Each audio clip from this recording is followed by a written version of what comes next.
زمانے میں بھی سیدنا ابو بکر، سیدنا عثمان، ان دونوں کے متعلق تاریخ ہمیں بتاتی ہے، بلکہ اس کی گواہی انہوں نے خود دی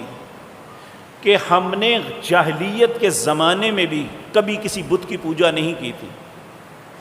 جب شراب ہر مجلس کی زینت تھی، سیدنا ابو بکر اور سیدنا عثمان نے جاہلیت میں بھی کبھی شراب نہیں پی تھی۔ جاہلیت کے زمانے میں جب زنا ایک جوان کا شغل سمجھا جاتا تھا، اسے مرد ہی تصور نہیں کیا جاتا تھا جو ایسی بدکاری کا ارتکاب نہ کرے، سیدنا ابو بکر اور سیدنا عثمان نے ان دونوں غلاظتوں کا بھی کبھی ارتکاب نہیں کیا تھا۔ اور ایسے پاکیزہ نفوس وہ کیسے حق سے دور رہ سکتے تھے؟ جب رسول اللہ صلی اللہ علیہ وسلم کو نبوت ملی تو سب سے پہلے سیدنا ابو بکر